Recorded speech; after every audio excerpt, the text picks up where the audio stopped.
Before we get into this video, I would like to inform you that this video is sponsored by Keeps. Keeps is a men's health subscription service that provides men with wide-ranging services and products to prevent hair loss.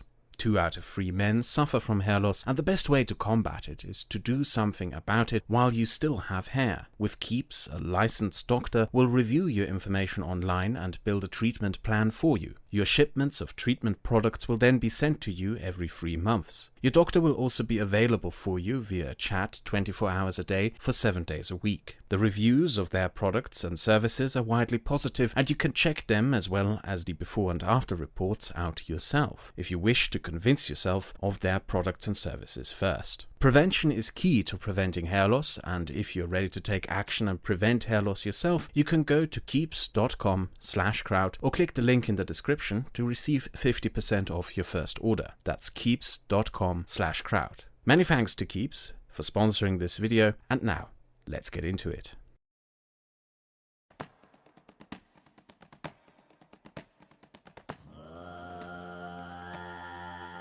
Nomadic empires were some of the most fascinating entities in human history.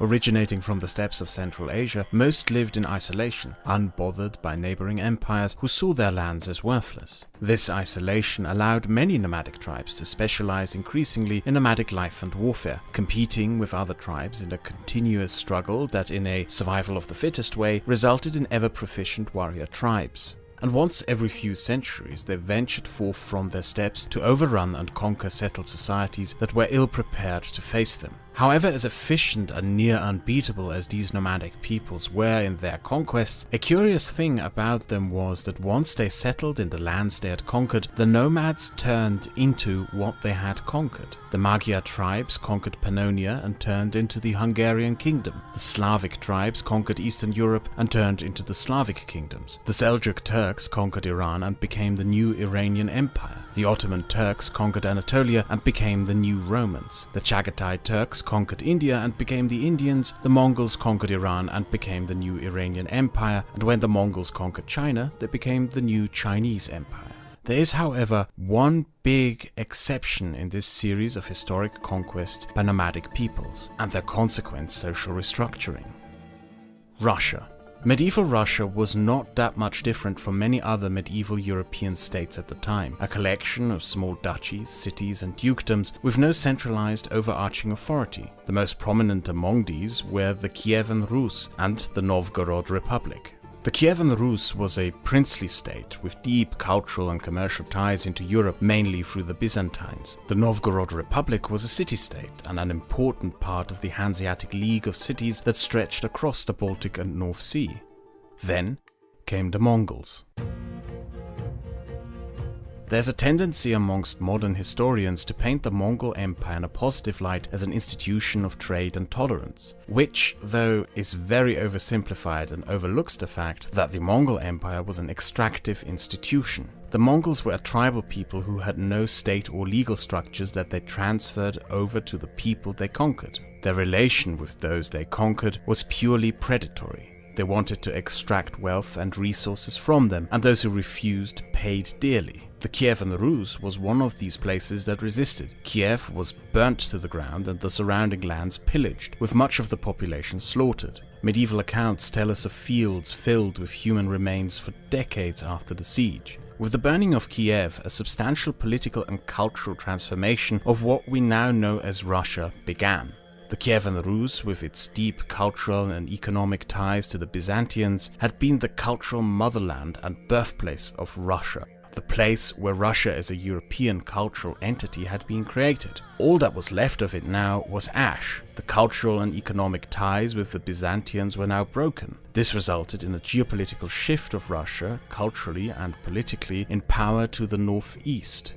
The Mongols enforced their economic order upon the remaining Russian principality states, and the center of Russian political and economic power consequently shifted to the landlocked plains of Smolensk, Rostov and Chernigov.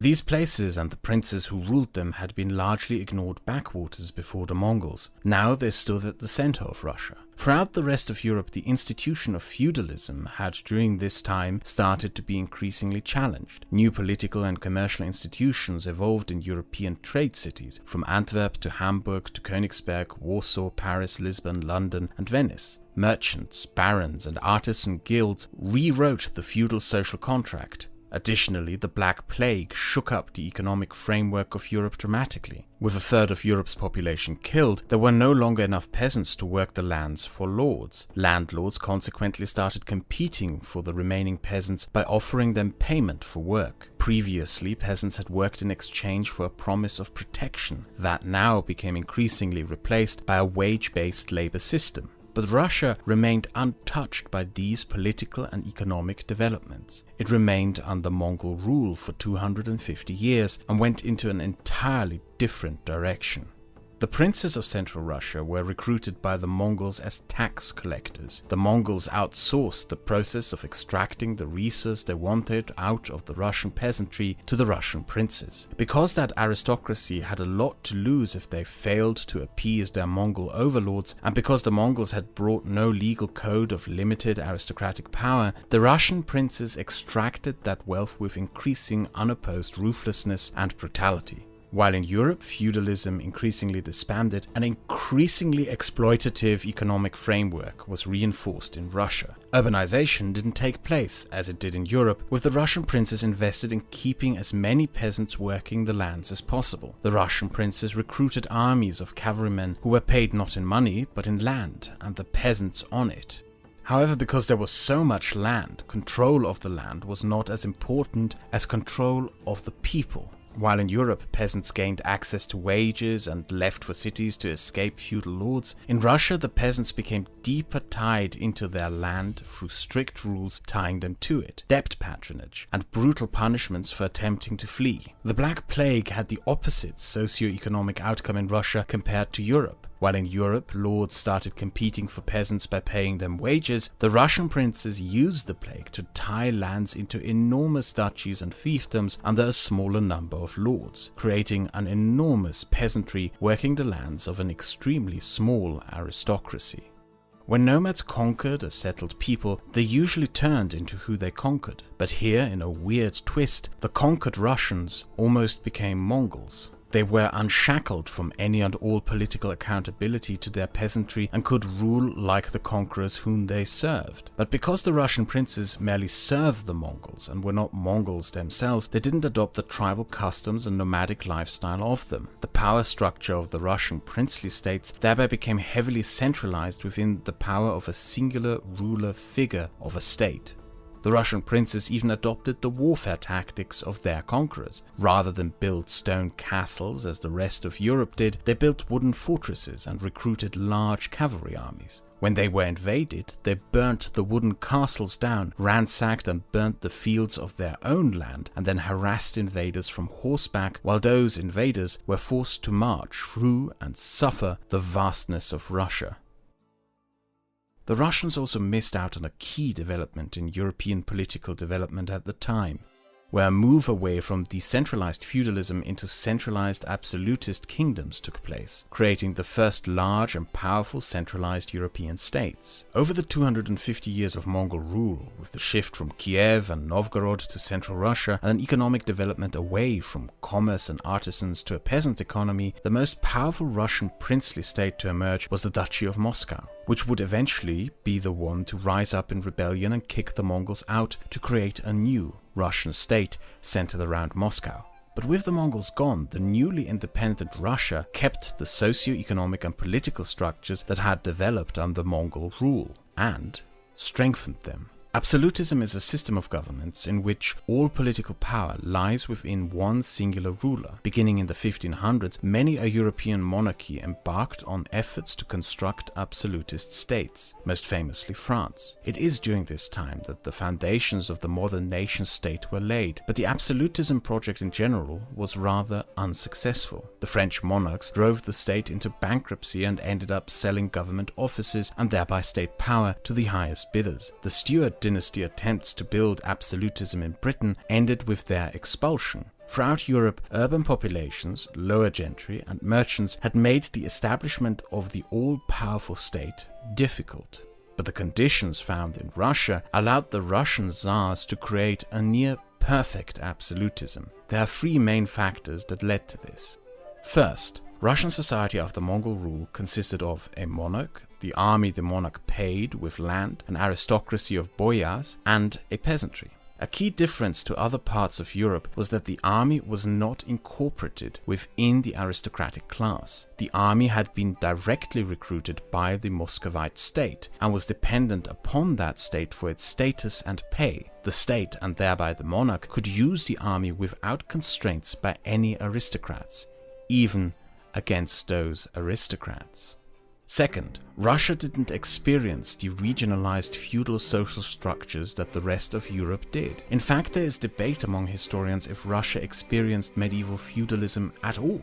Medieval feudalism was a social system in which a peasantry submitted to a military lord and his castle in exchange for protection. In Russia, though, the regionalized structure of aristocracy didn't exist. There were no castles offering protection in these vast lands, and military power lay with the state. The new Muscovite state also introduced the mestinestvo, a system of hierarchies amongst lesser nobles that pitted them up against each other in competition for the favor of the monarch. In Europe, the lower aristocracy had an important role in the creation of parliamentary structures by forming a political bloc, competing with the king for concessions, privileges, rights, and powers. In Russia, all power remained with the monarch, and the aristocracy was set up to compete with each other for the favor of the monarch. Third, law developed differently in Russia to the rest of Europe. One of the key factors in the development of law in Europe had been the Catholic Church. It established almost state-like structures that competed with monarchs for authority, creating standards for accountability that evolved into written codes of law. Kings of Europe could not just do as they pleased to their subjects or their aristocracy. Violating the standards set by the Catholic Church resulted in harsh condemnation and punishment by the Church. Medieval feudalism was not a mere exploitative social framework, it was a religious social order under which systems of accountability were created by religion that limited the power of the state. The Russian Church was derived from the Byzantines, and the Eastern Orthodox Church was caesar-papist, meaning that the head of the church was appointed by the monarch. The Christian Church as it came to develop in Russia was an institution subservient to the state and continued to be throughout history, be it to kings, emperors, Communist Party bosses, or today's oligarchs. The completion of the Russian absolutist state occurred in the late 1500s under Tsar Ivan IV. He established a military district with absolute powers to himself called the Oprichnina and inflicted a decade-long reign of terror upon the country. Ivan had asked the aristocracy permission for this undertaking and they had approved, which goes to show how little the Russian aristocracy could do or even wanted to do to limit the power of the monarch. Even though Ivan's reign of terror would come at an enormous cost to them. Of the many aristocratic families of Russia, only 9 survived this reign of terror. This state structure of absolute, unrestricted power within the monarch continued after Ivan, including with the establishment of the new Romanov dynasty in 1613. And it is not difficult to see it continuing throughout the history of modern Russia. You can see the slavish capitulation of the Russian aristocracy to Ivan's reign of terror almost reflected in the capitulation of the Soviet Politburo to Stalin's reign of terror. And you can browse through the list of murdered Russian journalists yourself to see that in many ways, Russia remains a country in which state power puts the ruling man above the law and removes them from any accountability to the law or the wider citizenry.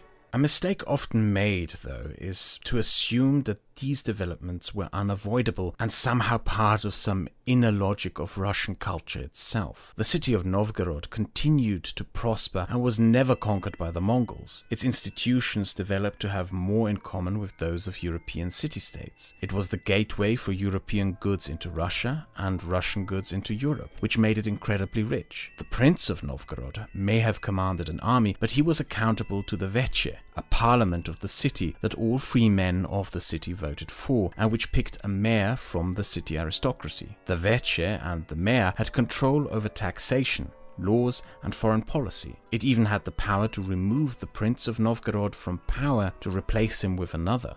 There was a different Russian political development which evolved to have checks and balances, as well as state accountability and rule of law. But that development ended when Ivan III conquered Novgorod, had its leaders executed, and its merchants and aristocrats deported to the deep plains of central Russia. One can only imagine what modern Russia would look like if the free city of Novgorod had been its founding structure instead of the Tsardom of Moscow. The only other Russian representative body was the Zemsky Zabor, a council of aristocrats that gathered to do little more but approve the line of succession to the throne and approve of the Tsar's wars, until Peter the Great even took those powers away from it. Meanwhile, in the rest of Europe, parliamentary assemblies, which in some cases were as old as the Middle Ages, started gaining more and more power from monarchs, establishing parliamentary political institutions and traditions throughout Europe. In Russia, there was no parliamentary institution until the establishment of the Duma in 1906, which had its powers taken from it by the Tsar again only a few years later.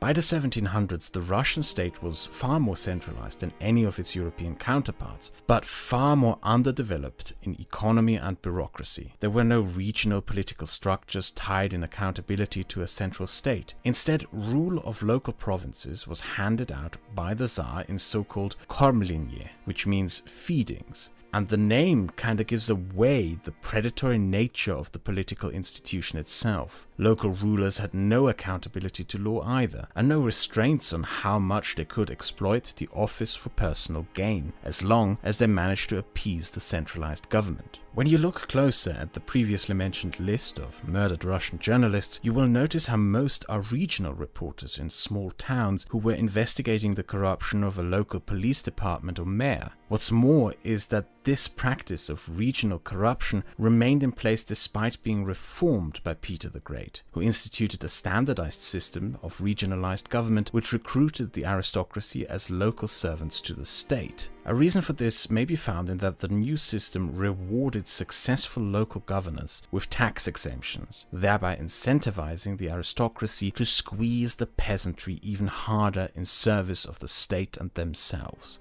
A legacy of Peter the Great's reforms was that the tax burden of the state was increasingly placed upon the Russian peasantry, while the aristocracy were increasingly exempt. In modern Russia, you will find an enormous contrast between the wealth of the oligarchs and your average Russian pensioner, whose pension is barely enough to sustain him. In many ways, it has been a common thread throughout Russian history since the 1700s that the burden of securing the state and the ambitions of wealth of its ruler have been dumped upon the Russian peasantry, from the trenches to the gulags to today's pension and social security cuts. An additional aspect of Peter the Great's reforms were the introduction of severe punishments for serfs who left their lands, but also for regional rulers and aristocrats who granted more freedoms to serfs and peasants, and thereby incited competition with other regional rulers. This bound the rulers of Russia on a regional level even closer together to cooperate in their exploitative economic structure and tied them deeper to the centralized state. Everyone was now tied together in this, and nobody could take the risk of stepping out of line. Centuries later, those Communist Party members who may have disagreed with the Communist Politburo on something found themselves shot, and today those oligarchs who step out of line with the central government find themselves dispossessed, jailed, or murdered. Russian absolutism was founded on an alliance between the central ruler of the state and the rulers of the various subdivisions of the state to enrich themselves at the expense of everyone else. It is why Russia never had a bourgeoisie, a small business Mittelstand, commercial trader class, or any resemblance of equality before the law and public accountability. As the historian John Dillon described it, "The Russian government, more than any other, was a government of men and not of laws." And that aspect of Russian absolutism is what makes it so unique. To show why we can compare Russia to another absolutist state, China, which also underwent a century-long political development that resulted in a powerful, centralized state institution with absolute power and a lack of public accountability. But you will find a very big difference between the two. Chinese absolutism was built on a foundation of meritocracy in competition with patrimonialism. Chinese rulers continuously found themselves in positions of having to abide by some standards of accountability to the state bureaucracy. China has, just as Russia, gone through periods of incredible abuse of power, from the Empress Wu to the Great Leap Forward to the Cultural Revolution. But all these periods resulted in reshuffling and restructuring of the political leadership to not repeat mistakes.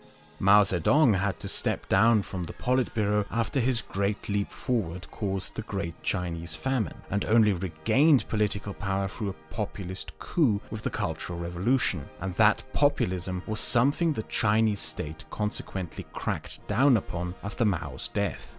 Just as in Russia, the state is absolute in China. If you wish to protest against a decision by the state or change the course of the state, you have to go through the institutions of the state. And just as in Russia, you will find corruption and abuse of power in China, such as local governments that cover up the selling of poisonous baby formula. But the difference in the political structure becomes very clear when you compare abuse of power and corruption.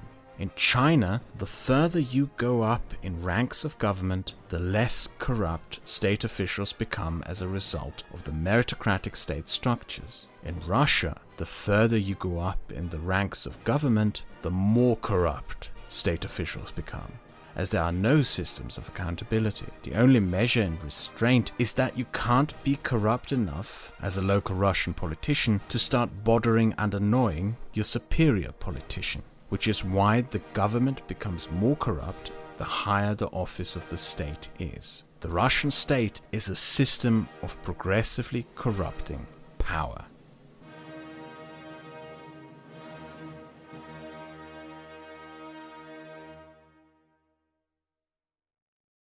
In the next video, we will be comparing China and India, more specifically the millennia-long developments in politics and society that created such different and even opposing state structures. Subscribe if you wish to see it. And don't forget to like this video and leave a comment if you enjoyed it, and to share it around on social media. Ways in which you can support this channel are also listed in the description. I hope to see you all next time.